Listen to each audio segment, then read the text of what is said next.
मंच पर उपस्थित विद्वत समुदाय और इस हॉल में उपस्थित सभी रचनाकारगण और छात्र छात्राएं,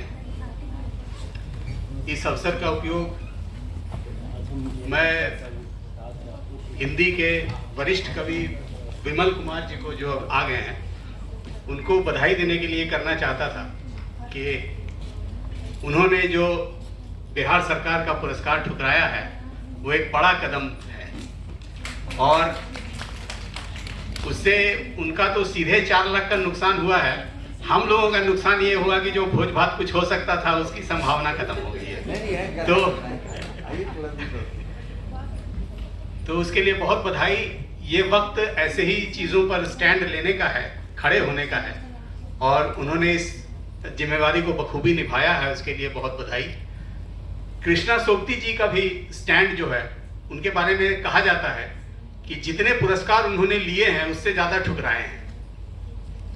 तो ये जो स्टैंड लेने का रचनाकार का काम है, ये एक बहुत ही ज़रूरी कार्रवाई के रूप में होना चाहिए और हर आदमी को इसके लिए, हर रचनाकार को इसके लिए तैयार भी रहना चाहिए। मित्रों, कृष्णा सोबती जी का ये जन्म शती वर्ष है और मुझे ये कहा गया था कि आप बादलों के घेरे, जो उनका एकमात्र कथा संग्रह है, उस पर कुछ कहें। तो मुझे लगा कि कहानियों को ला करके उनका विश्लेषण करके आपके सामने रखूं, उससे ज़्यादा उसमें वक्त की भी थोड़ी समस्या होगी और फिर वो थोड़ा सा यकसापन उसमें आ जाता है कि कहानियों का विश्लेषण कर करके आपको बताया जाए। तो मुझे लगा कि कृष्णा सोबती की सोहबत में कोई रचनाकार क्या सीख सकता है, कोई कथाकार या कोई भी रचनाकार क्या सीख सकता है, उस चीज़ पर हम लोग अगर थोड़ा सा ध्यान दें तो वो ज़्यादा अच्छा रहेगा। मेरे ख्याल से मुझे ये लगता है, कहानियाँ तो पढ़ के उसका विश्लेषण बहुत जगह पढ़ भी सकते हैं, बहुत जगह हम लोग कर भी सकते हैं उसके बारे में। 6 दशकों तक का कृष्णा सोबती का रचना संसार फैला हुआ है और जितने भी सामाजिक, राजनीतिक, आर्थिक परिवर्तन हुए वो इस लंबे दौर की सहभागी रही है। जो सामाजिक यथार्थ को उसने जीवन से उन्होंने जोड़ा है, वो उनकी रचनाओं में विश्वसनीयता लाता है।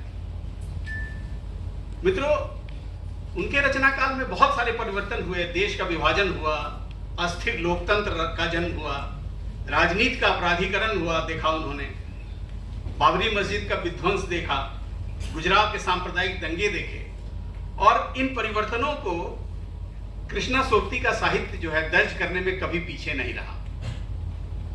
यह किसी रचनाकार का पहला धर्म होता है कि जो प्रचलित विमर्श है उनसे अलग भी जो सामाजिक, आर्थिक, राजनीतिक स्थितियां हैं उस पर आपकी टिप्पणी क्या है, उस पर आपकी पॉलिटिक्स क्या है, ये स्पष्ट करना हर रचनाकार का कर्तव्य है। जो इन गलियारों से बच करके निकलने की कोशिश करते हैं, इतिहास भी उनको गलियारे से ले जाकर के कूड़ेदान में डाल देता है। तो ये बहुत ही आवश्यक है किसी रचनाकार के लिए। इनकी कथा साहित्य में आप जानते हैं कि पंजाब की लोक संस्कृति, उसमें रची बसी कहानियां तो हैं ही, महानगरीय परिवेश से भी अंतरंगता है इनकी। ये जो दोनों तरह का जीवन है उसके बारे में वो कहती हैं कि एक और खेतिहर वर्ग से जुड़ी हूं जो अपने मिजाज के खुलेपन से आपको कुछ भी कर सकने की जरूरत देता है। दूसरी ओर उस सफेदपोश वर्ग की भी उपज हूं जिसकी सफेद पोशी उसकी भंगिमा की पर्याय बन चुकी है। खुलापन तो जी भरकर, शहर का मुलम्मा तो वह भी जी भरकर। ये उनकी जो आवाजाही है दोनों बिंदुओं के बीच, यहीं पर कृष्णा सोबती का कथा साहित्य टिका हुआ है और ये बहुत ही महत्वपूर्ण बात है कि दोनों बिंदुओं को वो साथ लेती है। जिस समय नई कहानी के कथाकार जो थे वो आत्मपरक रचनाएं लिख रहे थे, उसी दौर में सोबती ऐसी रचनाकार के रूप में उपस्थित होती हैं जिसमें अनायास तटस्थता है। ये सीखने की बात है। इसके बारे में वो कहती है कि मेरे सृजन की कुंजी किसी आसक्ति में नहीं, राग प्यार में भी नहीं, निहायत ठंडे विराग में, गहराई से चीजों में डूबकर पूरी तरह उनसे अलग हो जाने में।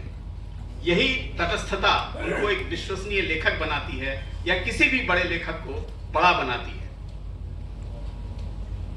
आमतौर पर सोबती का आकलन एक ऐसे लेखक के रूप में किया जाता है जो स्वतंत्र जीवन दृष्टि रखती है, लेकिन व्यक्तिगत स्वतंत्रता सोबती के लिए एक व्यापक अर्थ वाला शब्द है। व्यक्तिगत स्वतंत्रता केवल यौन स्वतंत्रता नहीं, इसकी सीमाएं बहुत बड़ी हैं। अपनी आजादी पर अंकुश वे नहीं जिनकी अपेक्षा दूसरे आपसे करते हैं, वे हैं जो आपके अपने विवेक और आपकी स्वतंत्र सत्ता को परिभाषित करते हैं, आपकी व्यवस्थाओं को नहीं। ये सोबती कहती है। पंजाब का लोक जीवन अपनी संपूर्ण गत्यात्मकता के साथ मौजूद है रचनाओं में। विशिष्ट बात यह है कि एक क्षेत्र विशेष की पृष्ठभूमि पर आधारित होकर भी एक विलक्षण सांकेतिकता द्वारा राष्ट्रीय संस्कृति को ध्वनित करता है। डार से बिछुड़ी से लेकर समय सरगम तक की यात्रा उनकी निरंतर विकसित होते हुए रचनाकार की यात्रा है। नारी का क्रमशः स्वतंत्र होता हुआ व्यक्तित्व, उसका वस्तु से व्यक्ति बनना और फिर व्यक्तित्व बनना, पाशों से लेकर मित्रों, रत्ती, महक और अरण्या का सफर यूं ही नहीं तमाम हुआ है, बल्कि बदलते हुए सामाजिक परिदृश्य और कृष्णा सोबती का इनसे इंटरैक्शन का उत्पाद है। ये लेखक के धर्म के बारे में बहुत स्पष्ट धारणा है उनकी, जो कहानियों में भी मुखरित होती रहती हैं। जिन जोखिमों, खतरों और चुनौतियों से आज का लेखक और लेखन दोनों घिरे हैं, उनमें हर कलम को अपने को याद दिलाते चले जाना बहुत जरूरी है कि लेखक से बड़ा लेखन है और लेखन से बड़े हुए मूल्य हैं जिन्हें जिंदा रखने के लिए इंसान बराबर संघर्ष करता आया है, बड़ी से बड़ी कीमत चुकाता है। वैसे विरल हिंदी लेखकों में उनका नाम शुमार होता है जिन्होंने समझौते नहीं किए। चाहे अपने उपन्यास चन्ना के प्रकाशक द्वारा लोक के शब्दों को बदलकर हिंदी कर दिए जाने पर उन्होंने सारी प्रतियां खरीदकर जलवा डाली थी। यह लिखे गए शब्द के प्रति उनकी प्रतिबद्धता है कि मैंने जो लिखा और जो एक षड्यंत्र के तहत लोक भाषा के शब्दों को बेदखल करने की जो कोशिश हो रही है, उसके प्रति उनका प्रतिरोध था। विभाजन की त्रासदी के बारे में उनको लिखने की कोई जल्दी भी नहीं थी। उन्होंने विभाजन देखा था, कहानियों में, उपन्यासों में यह सांकेतिक रूप में आया, लेकिन आत्मकथात्मक आख्यान के रूप में गुजरात पाकिस्तान से गुजरात हिंदुस्तान, ये अनुभव तद्भव पत्रिका में प्रकाशित हुए और 2017 में पुस्तकाकार प्रकाशित हुए। यह देरी तटस्थ लेखन के प्रति अपनी प्रतिबद्धता को बचाए रखने के लिए हुई थी। वो कहती हैं कि दूरी से अलग तरह की पहचान बनती है। जब आप लिख रहे होते हैं तो आपको एक उचित दूरी निभानी पड़ती है, जबकि जिसे आप दिखा रहे हैं उससे आपका गहरा आत्मीय संबंध भी होता है।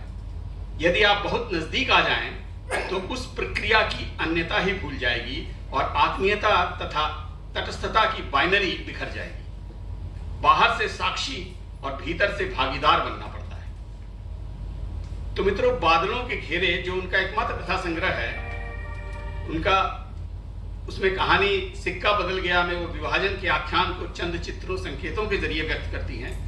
बादलों के घेरे कहानी एक धीमी धीमी आंच में सुलगती हुई प्रेम कथा है जो सोबती के प्रचलित मुहावरों से थोड़ा अलग दिखती है। मित्रों, सोबती की एक बड़ी विलक्षणता उनकी यह है कि उन्होंने सारी रचनाओं में कथ्य और रूप को लेकर जो प्रयोग किए हैं वो बहुत ही अद्भुत है। आप देखिए कि ए लड़की जो कहानी है उसके फॉर्म को देखिए, वो संवादों में लिखी हुई कहानी है, लंबी कथा है। उपन्यासों के लिए वो एक अलग रूप लेती हैं।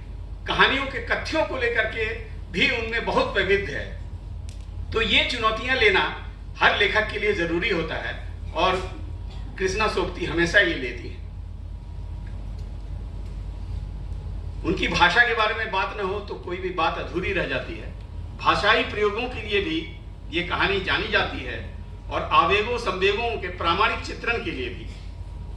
उनके लिए यह जीवन भाषा है। जो उनकी भाषा है उनको वो जीवन भाषा कहती है, जिसमें व्यंग, मर्म, धर्म, शर्म, तहजीब सब है, लेकिन देशीपन भी है और गाली गुफ्तारी भी। गालियां भी, वो कहती है कि गालियां भी भाषाई संस्कृति और सभ्याचार का एक महत्वपूर्ण हिस्सा है। बहुत सारे लोग उनकी कहानियों को, उपन्यासों को पढ़ते हुए नाक भौंसी कोड़ते हैं। जो एलीट किस्म का वर्ग है, पाठक वर्ग, उनको उससे तकलीफ होती है उनकी भाषा से, लेकिन वो ये कहती हैं कि गालियां हमारे समाज का एक बहुत ही अनिवार्य हिस्सा है, इसीलिए मेरी कहानियों में, उपन्यासों में गालियां आती हैं और उससे मुझे कोई शर्म नहीं है। सोबती दरअसल हिंदी में प्रतिरोधात्मक यौनिक राजनीति की प्रस्तोता है, जिस पर उत्तर आधुनिक नारीवाद की वैचारिकी खड़ी है। और ये बात आप ध्यान रखें मित्रों कि जब वो मित्रों मरजानी लिख चुकी थी, उसके बाद केट मिलेट की प्रसिद्ध पुस्तक सेक्सुअल पॉलिटिक्स आई, जो लगता है कि उनकी कहानी की वैचारिकी पर लिखी गई है, लेकिन दोनों में कोई संपर्क नहीं था। लेकिन कृष्णा सोबती कितना पहले स्त्री यौनिकता के बारे में, जो उनकी यौनिक प्रतिरोध है, उसके बारे में सोच रही थी। अपने देह पर अधिकार के बारे में कितनी स्वतंत्र चेता स्त्री के रूप में वो सोच चुकी थी, और उसकी वैचारिकी बाद में आई यूरोप में। तो ये उनके युग दृष्टा होने का, दूरदृष्टा होने का एक बहुत बड़ा सबूत है। कृष्णा सोबती को हम जितना पढ़ेंगे उतना ही हम उनको जानेंगे, और हम कोशिश करें कि उनकी चीज़ों को ज़्यादा से ज़्यादा पढ़ें। धन्यवाद।